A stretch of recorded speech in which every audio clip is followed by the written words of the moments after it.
Good morning. Everybody must be out enjoying the gorgeous, cool weather right now. So that's awesome.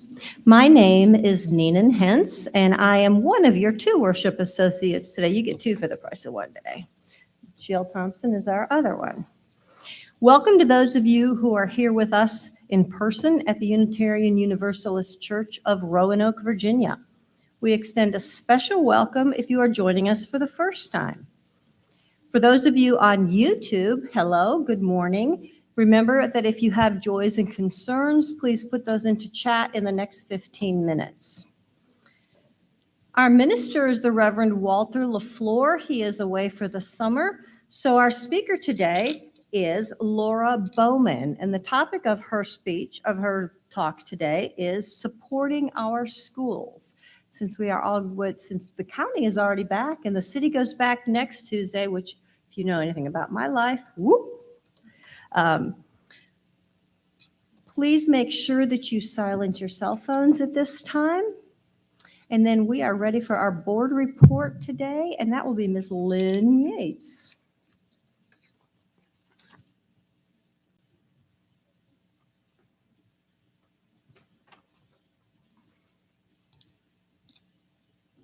Good morning. I'm Lynn Yates, for those of you who don't know me, and I am currently serving as your board clerk, and I'm going to be here today with our monthly board report.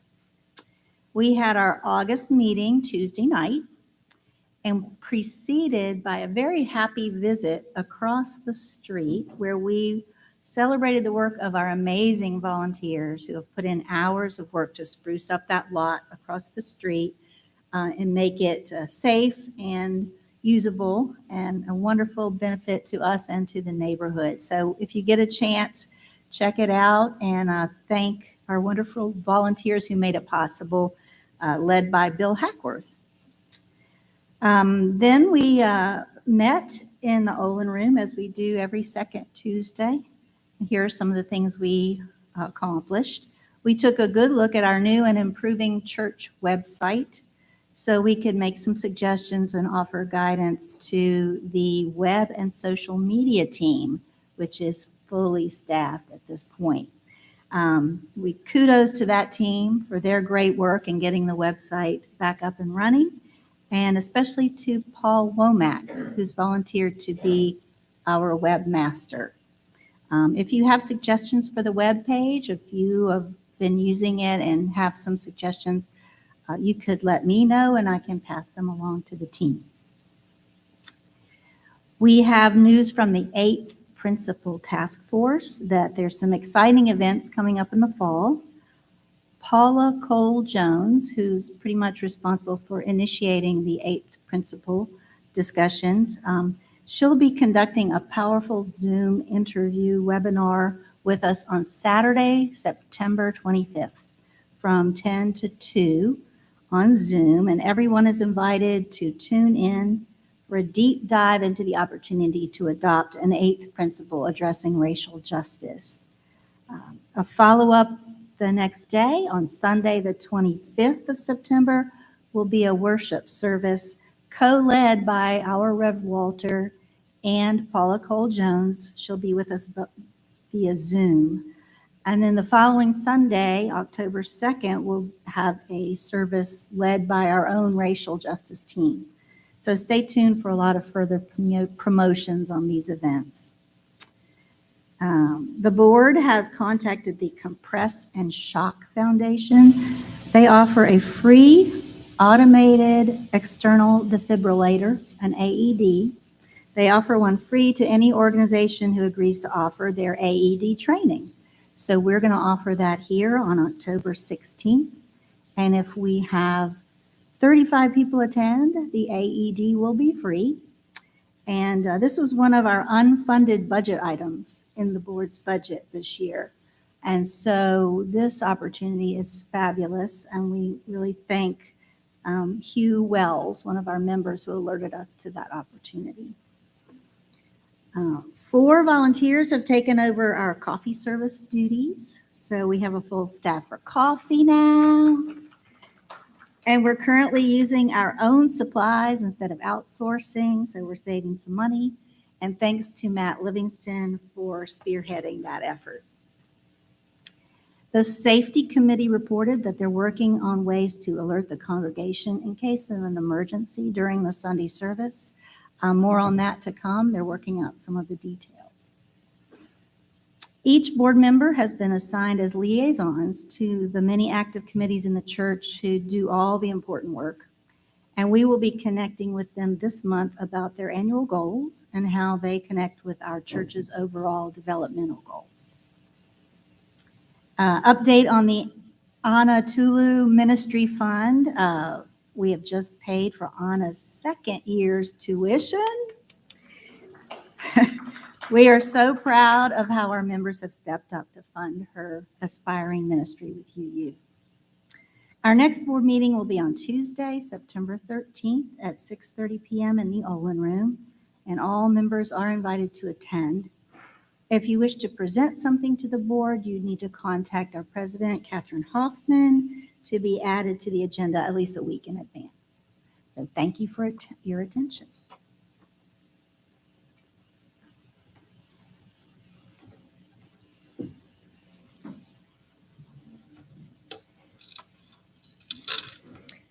Whomever you are, whomever you love, however you express your identity, whatever your situation in life, as you come seeking love, your presence here is a gift.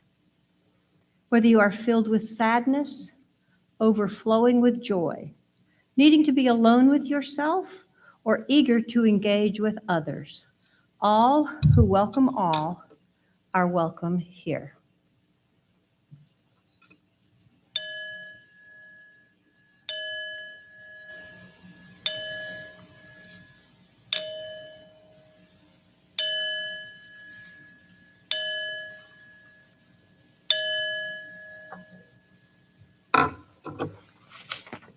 You know the order of service a little upside down and backwards today, but that's okay. At UUCR, our covenant states, we commit to supporting each other with respect and direct communication as we work in community to explore spiritual growth and to be a force for good in the world.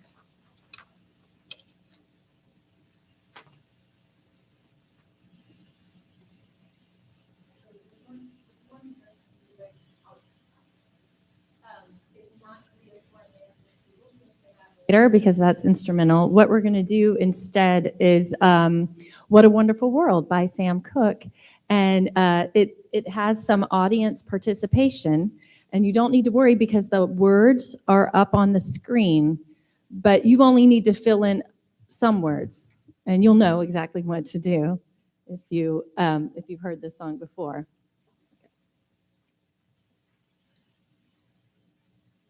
I'm just making sure we're good. We're good? Okay.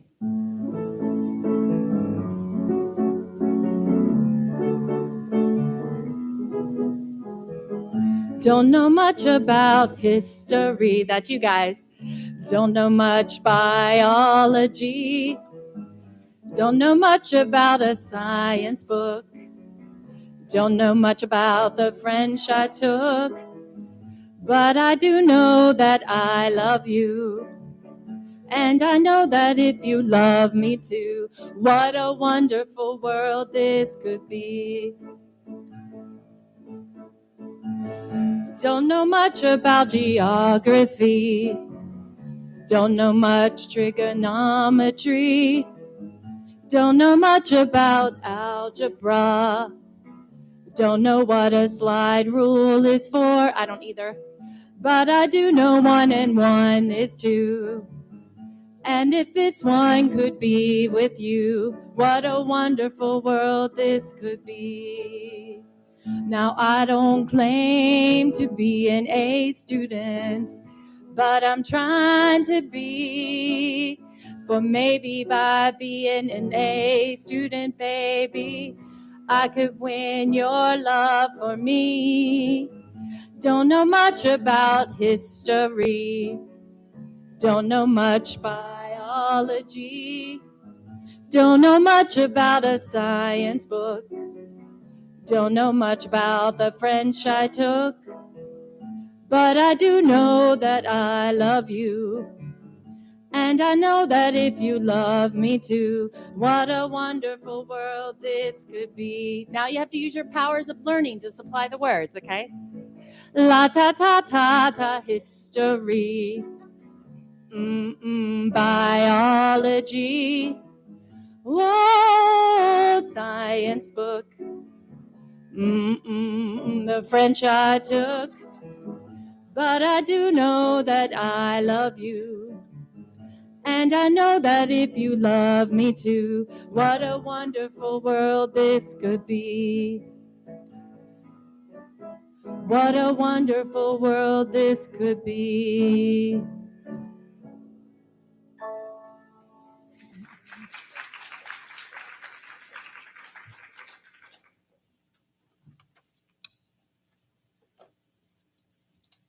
Good morning. Today we have Laura Bowman here speaking with us. Laura Bowman is a Roanoke County parent and has served as president of the Roanoke County Council of PTAs. She's been chair of the Roanoke County Public Schools Parent Advisory Council, chair of the Prevention Council of Roanoke, and on the board of Parents Across America. Through her volunteer work over the past decade, she has advocated for the health, safety, education, and well-being of children. That's her official bio. Unofficially, I've known Laura for probably 15 years now, and she has impressed me over the years with her passion and drive for supporting our children and standing up for our students' rights. She is unafraid to take people to task, to hold our local leaders accountable, and she has taught me as a parent ways that I can help as well. I'm not sure I can ever meet Laura's standard, but she's taught me how to contact the school board, how to make my voice heard when I'm upset about something. And that's something I really felt like I needed some direction on. And she's been a shining example. So I'm really excited to have her here today. Our chalice lighting words today are by Francis Cozier, Bringing Us Home to Love. We light this chalice today as a people dedicated to personal growth. May it burn away the oppressions we have been taught and glow instead with the humility of learning. May it reignite our dreams for a better world and kindle our joy for simple living. May its warmth extend out into the forgotten alleyways of exclusion and bring us home to love, to welcoming, and to all the challenges, the questions, and the blessings of this beautiful path to becoming a beloved community.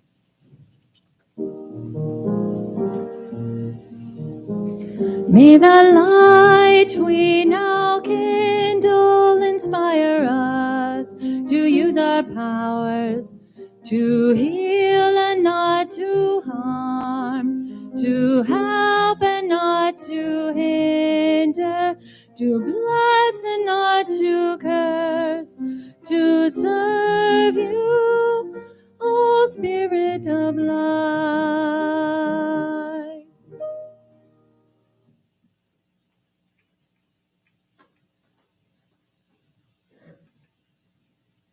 Good morning, everyone.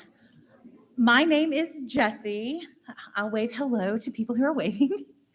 And I'm the Director of Lifespan Faith Development here at UUCR. This morning, I have a book to share with you. We're not going to read the whole book. It's kind of long. It's called A New School Year, Stories in 6 Voices. And these stories were collected by a woman named Sally Derby. And they're real stories of people who are just now starting school. And they're all in an elementary school. And we have people from kindergarten to 5th grade.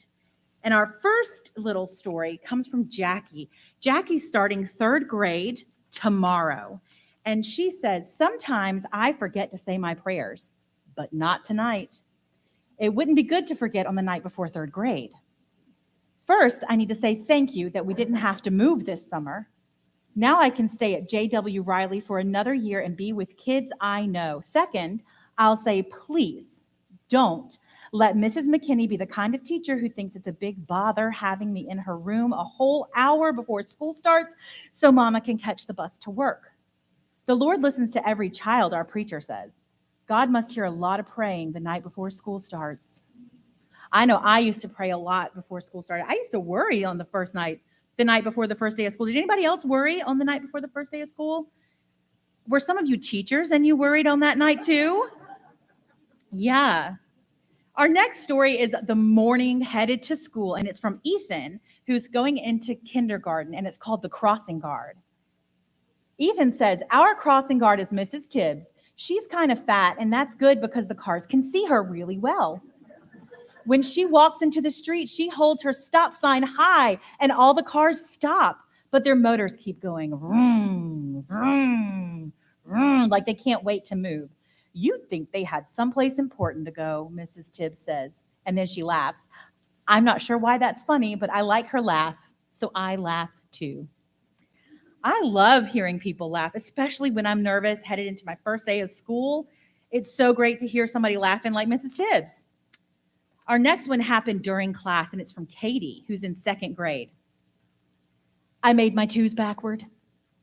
We're making calendars for September, and all my twos were backward.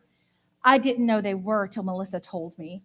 I put my head down on my desk for a while because you can't erase crayon.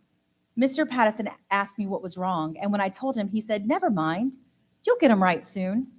I used to make mine backward too, and sometimes I still have to think how they go. That's funny. I didn't think teachers were ever wrong. My teachers made mistakes when I was in school. When I teach, sometimes I make mistakes, and sometimes we laugh about it, just like Mrs. Tibbs did. And our last story is from after school. Our friend Carlos was very nervous. He went into 4th grade in a brand new school, and this is what Carlos has to say. It's called My List. I know how Papa is. He'll meet me at the door, and right away he'll say, dígame, tell me. Did any what-ifs happen? How many malos need to meet El Vengador? I'll hand him a piece of paper. My list, I'll say, looking sad. And Papa's face will be all serious when he begins to read what I wrote. No bad guys, Papa, but no what-ifs.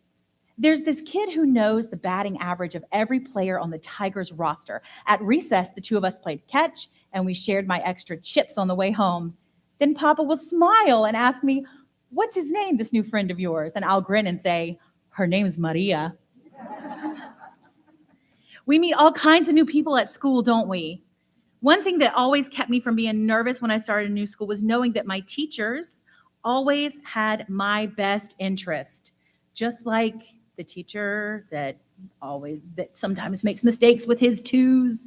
And there's all kinds of stories in this book. And I'm going to leave this book in the lobby. So if you want to look at it after the service, you can. And we are going to go upstairs. Those of you who choose to join me, we're going to head upstairs and we're going to learn about a completely different way of learning than a school. We're going to celebrate National Navajo Code Talkers Day and talk about how they learned their language. Let's go. We'll meet in the lobby.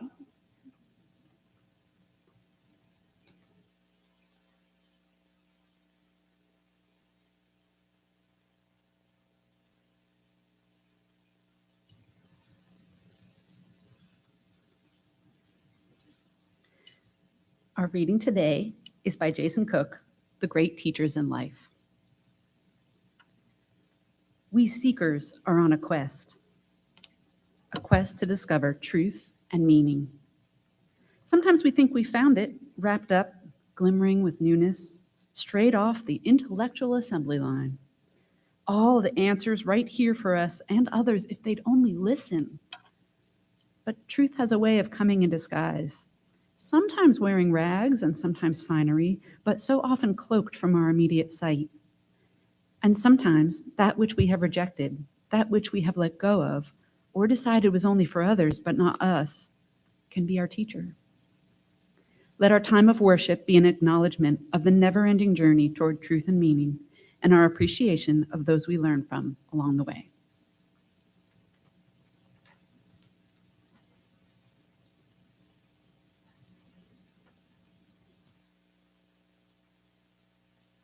Good morning, and thank you so much for inviting me to speak with you today. My husband and I are parents to a senior in high school in Roanoke County. I can't believe this year's already here. When he was born, it occurred to me that one day I'd care about what happened in school board meetings. I had no idea how much I'd care and how much I'd come to focus, not just on local education issues, but on state and national education issues as well. So often in life, we find a purpose, or a purpose finds us. That's the case with me and my care for the health, safety, education, and well-being of children. A purpose found me. When our son started kindergarten, I was asked to hang up race cars in his school for a reading incentive program. I was glad to help, and saying yes to that request changed the trajectory of my life for the next 13 years. In the first grade hallway at Green Valley Elementary, my heart began to fill with care and appreciation. From the classrooms drifted the voices of teachers, speaking kindly to their students, imparting lessons, information, and wisdom to them. I heard the children speak with their teachers and with one another during the school day, and I was so impressed with their learning and awed by their sweetness. Once I saw all of this care and hard work, I could never unsee it. I could never not care about the people, big and small, who worked and learned in that school. I was asked to be the PTA president at the school, and because I was in the school building almost every day, I started to form relationships with the teachers and staff. I began to see they were overworked and underpaid. I saw how stressed out everyone was about standardized testing. I saw this as an injustice. Here we were entrusting our precious children and their educations to these professionals, and they weren't being properly compensated for their hard work, and too much of their time was taken up with testing, not teaching. The following year, I had the opportunity to speak with President Obama's Secretary of Education, Arne Duncan, and gubernatorial candidates Terry McAuliffe and Ken Cuccinelli on school funding, high-stakes testing, and public school privatization. I quickly came to realize I could use my platform and voice to raise up others' voices of care and concern in K-12 education, and I started to feel I had an obligation to do so. I look back on those days somewhat wistfully because lack of funding and too much testing were issues parents largely agreed on. Now it seems there are forces trying to divide us, and that really worries me. For the past 13 years, I've been a proponent of having the parent voice heard in education policymaking. At my request, the Roanoke County Public Schools Parent Advisory Council was formed, and I was its chair its inaugural year. It consists of a parent representative from each of the county's public schools, and it allows the school system to consult with parents, and it gives parents at each school the opportunity to get information and weigh in on policies and initiatives. I think of our children's educations like a four-legged stool. Teachers teach, students learn, parents and caregivers support, and government funds. If one of the legs of the stool is wobbly or broken, the student's education can suffer. I like the idea of all of us working together to create positive outcomes for kids. Now we're hearing a lot about parents' rights. I believe parents are the experts when it comes to their own children, and we should listen to their voices. Absolutely, parents have rights, but children also have rights when it comes to their educations. Civil rights hero James Meredith and author William Doyle helped create a Child's Bill of Educational Rights with other child and education advocates some years ago now, and it offers an excellent foundation for us to support and build upon. Here's an abridged version for us to consider. Children have a right to excellent learning opportunities, play-based early education, licensed, certified teachers, small class sizes that help ensure individual attention, research-based, evidence-based, developmentally appropriate instruction, and high-quality assessments, a rich curriculum that includes music and the arts, effective and inclusive special education and English language learner services, wraparound supports including nutritious meals and health and wellness services, a fully stocked school library with a full-time librarian, school buildings that are safe and inspiring places to learn in, recess, physical activity, and brain breaks throughout the day, a developmentally appropriate homework policy that acknowledges students' individual home lives, human, caring teachers versus an over-reliance on computer-based learning, care for not just their academic success, but also their mental well-being, the ability to be children and be allowed to learn from their mistakes, educators and staff experienced in delivering instruction and services to children with high needs, including those whose families struggle financially, schools that provide equity of educational resources to students based upon their individual needs, teachers that are respected as the educated professionals they are, teachers that are allowed to do their jobs, preparing their students for the next steps in their lives. Finally, they have the right to cultivate their interests and become lovers of learning. What if we focused in earnest on those child-centered rights and worked together to make them a reality for all children? I believe we'd see remarkable results. Educating children helps broaden their understanding of the world around them. That world includes people who look, believe, act, and live differently than they do. Schools should be a safe place for kids to try to better understand one another and expand their horizons. No one becomes a wiser or more caring or responsible person living or learning in a bubble where only the familiar is permitted to be seen or experienced. While some adults are going back and forth about what kids should be exposed to in school, the kids are largely forging their own paths in life. So many of them are embracing their own uniqueness and are accepting of their peers. It's so healthy for children to be in touch with themselves and their feelings. It's important they're allowed to be their true selves and for the adults in their lives to give them grace and unconditional love. We simply can't allow the voices of those who have been historically marginalized and silenced to continue to go unheard. Those who want this to continue sadly exhibit their fear of those they view as other. By denying the existence of other people's lives and stories, they don't have to feel their pain or care about them.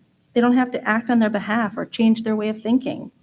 While that may be an easier or more convenient way to live, it doesn't allow for personal or spiritual growth, and it actually causes harm to people. We must really be aware of who is writing the narrative when it comes to children's educations.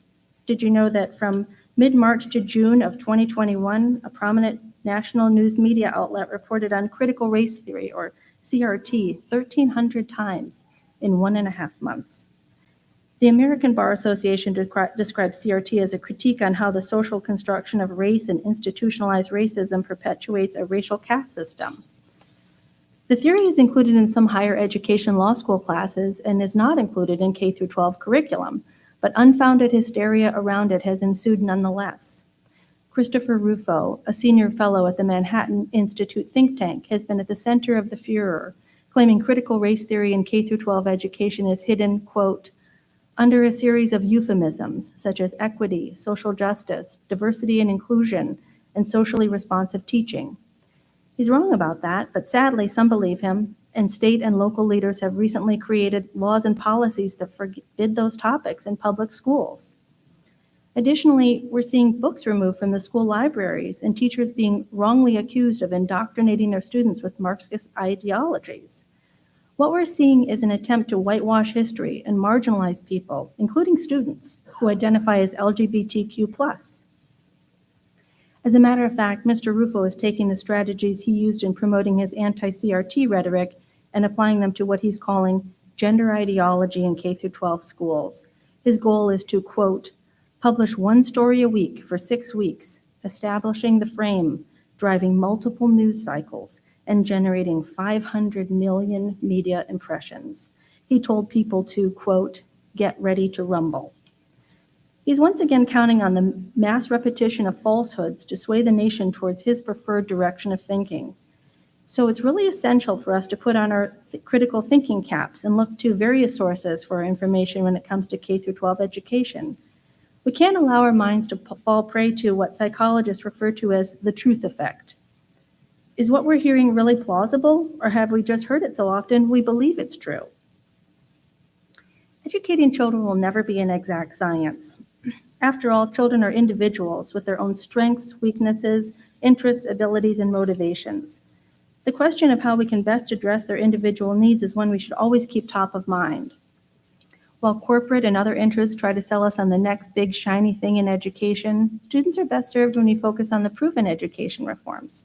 Small classes, small class sizes, full and fair funding, certified, experienced teachers, well-rounded curriculum, and parent and caregiver engagement. So often, our schools are the hubs and hearts of our communities, and we can show support for them by getting involved in various ways.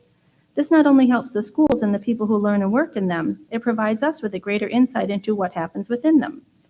While I've mentioned parents here today quite a bit, we can and should interchange that word with caregivers, thereby including anyone who cares for and about children. All are invited to get involved in their local schools and with education issues. Here are a few ideas. Volunteer to share your personal or professional skill sets or specific talents with students. Volunteer in an event or serve on a committee or advisory board. Donate supplies or contribute to a scholarship. Tutor or mentor students. Help beautify the school grounds. If you have questions about what's being taught or what's happening in a school system, go ahead and reach out directly to a specific teacher or principal or to the school system superintendent. In my experience locally, they're very responsive to queries and are able to readily provide helpful information. If you have questions or concerns about school board policies, contact the school board. They're typically very willing to listen and share information and insights. You can also address them at one of their public meetings if you'd like to. If you're wondering about local funding for schools or school building and campus improvements, your city council or board of supervisors members may be the best ones to contact. They also hold public meetings where they hear from citizens. If there are questions, education or child-related issues coming from the state level that you have questions or concerns about, you can go to Virginia's General Assembly website and find the contact information for your locality's state representative. They or their aide will at least listen, and they'll usually tally up the number of people who contacted them in support of or in opposition to an existing or proposed law. Similarly, you can do this at the national level of government. If you have good ideas to share with any of these school system leaders or elected officials, you may well be a catalyst for positive changes in education. Another way of advocating and sharing information is by writing an op-ed or a letter to the editor of your local newspaper. I know time and money are big factors as to whether folks are able to make donations or volunteer or write emails and make phone calls. My mom was a single parent of 4 girls and worked as an RN in a veterans hospital. She gave everything she had to us girls and to her patients. She couldn't eke out another minute or dollar when it came to our schools. What she could and did do was she expressed a genuine interest in our lives and our well-being. Truly the best way to ensure student success is for parents or caregivers to be engaged in their students' education. That means regularly checking their backpack or online school access portal, communicating with their teachers, and talking with their students about school and the importance of their education in their future. Not only will these things help with their success in school, according to a study out of the University of New Hampshire, it's also the equivalent of $1,000 in yearly per pupil funding.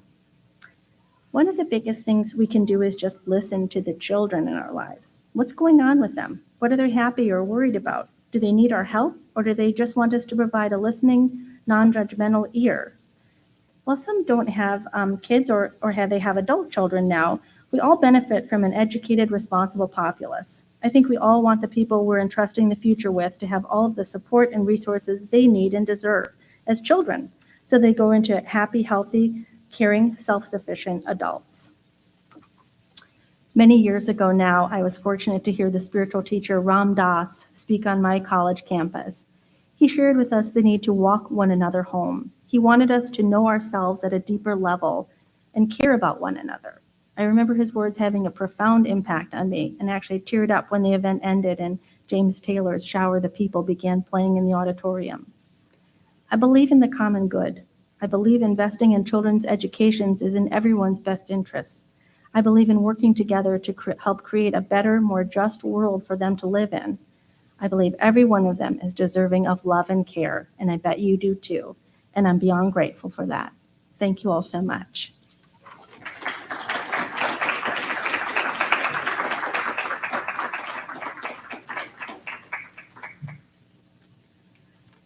Thank you, Laura. That was great. The work of this church requires the time, talent, and treasure of many people. As we collect today's offering, know that your generous gifts will go towards furthering the mission of our church.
Good morning.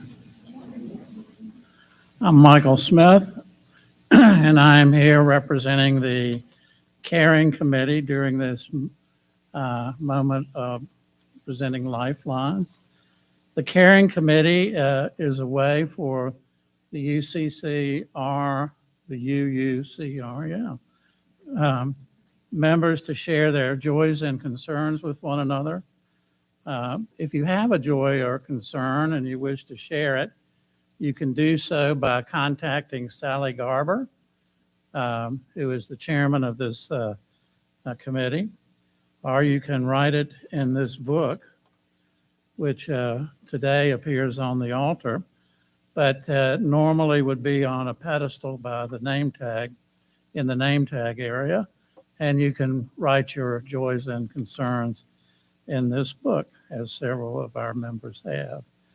Now may we enter into a time of grace and mercy to share our concerns and our joys.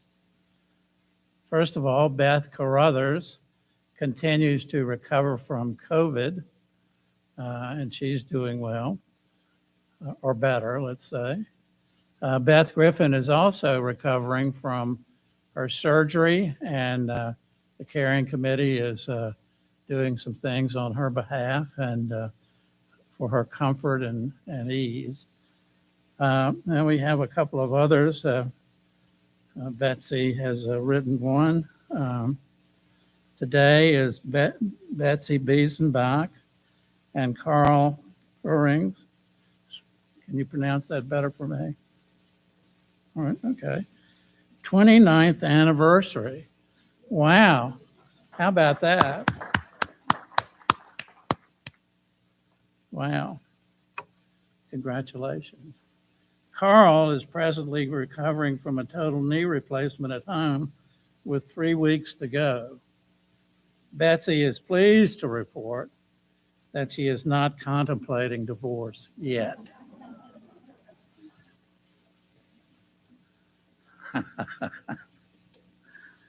Over Labor Day weekend, Nina Hentz will be traveling to Illinois to celebrate the life of one of her oldest friendships from college.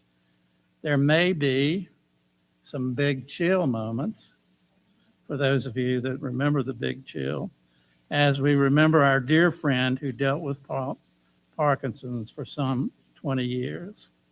That'll be a trip of joy and sadness, I'm sure. And now, Jill and I will light the candles.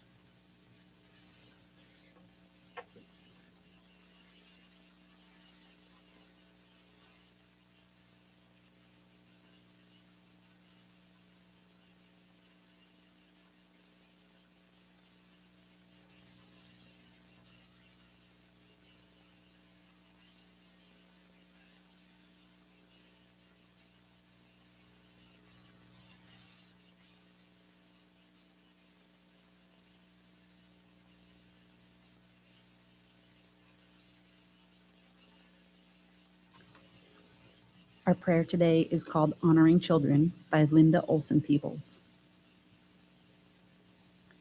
Sitting on the ground with the huge universe of sky and space all around, may we let our eyes be open to the miracle of life in every person whom we see. May our hearts and minds not be numb or unaware or unconcerned. The vibrancy of life is all around. The power of love and nurture is ours to bring into being, to help ourselves and every child we meet. Who we are and how we are with one another matters. May we bring blessing and witness to the sacredness of our being human. Amen.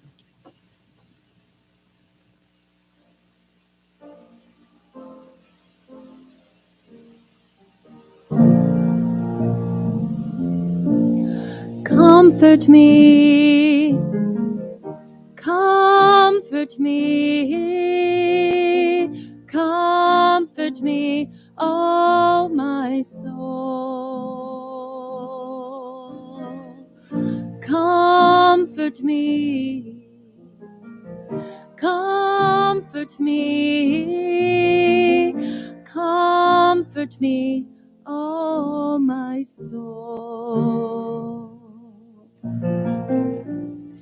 Dance with me, dance with me, dance with me, oh my soul.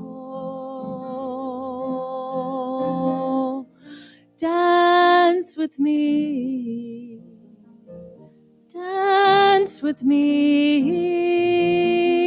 dance with me, oh my soul.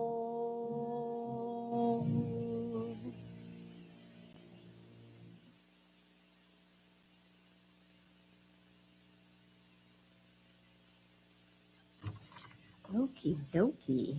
First, as a 35-year veteran of public school teaching, and now the grandparent of 2 children in public school, thank you very much for your work. So, speaking of public schools, we forgot to add the drop-off location for Pack a Snack, which is in the kitchen under the metal cabinet. There's a big gray bin, and you know that those items go over to Patrick Henry and then are distributed to our local schools as part of our CIA, Communities in Action program. Living to Question will begin again on September the 11th at 9:30. The next book will be Reparations, A Christian Call for Repentance and Repair by Duke Kwan and Gregory Thompson. You can contact Sam, or is it Bonnie Nelson? Okay. Can give you some information about that. And it's almost time for our annual auction. Fun time. Donation period begins August the 15th and runs through October the 1st. The bidding period begins October 22nd and runs through 6 p.m. on October 29th. We always have wonderful items that are contributed to the auction. I know a lot of us have had fun with that this summer. Make sure that you contact Sherry Bernath. Sherry, I saw you here. Yeah, there we go. Sherry Bernath, if you have any questions about the auction. And her phone number is listed in your order of service, I think. Yeah. And finally, we had a fabulous blood drive this past Wednesday. We donated 16 units of blood, one of which was mine. The Red Cross deemed it very successful based on our size. So mark your calendars for November 26th, which is the Saturday after Thanksgiving, and that will be our next blood drive.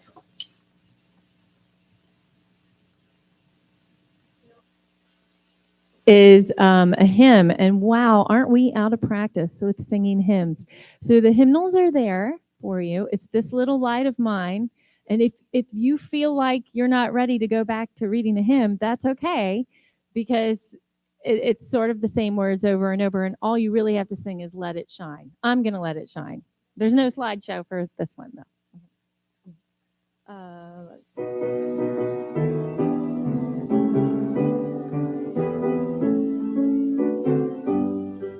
You can stand if you want. This little light of mine, your turn. I'm gonna let it shine.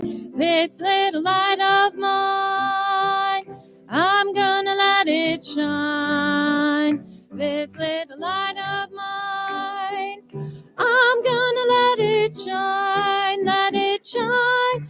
Let it shine. Let it shine. Everywhere I go.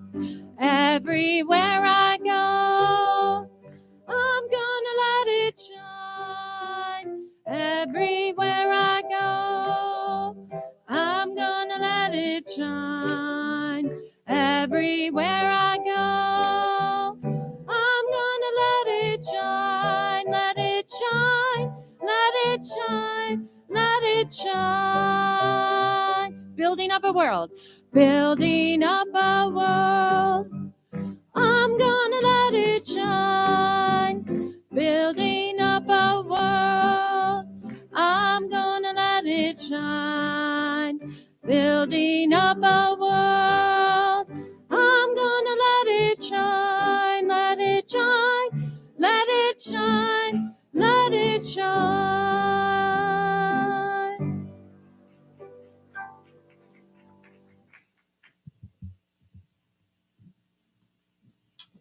To all of you who are starting a new school year, be you students or teachers or caregivers, it's going to be a wonderful year. We've got this. We extinguish this flame, but not the light of truth, the warmth of community, or the fire of commitment. These we carry in our hearts until we are together again. Go now in peace.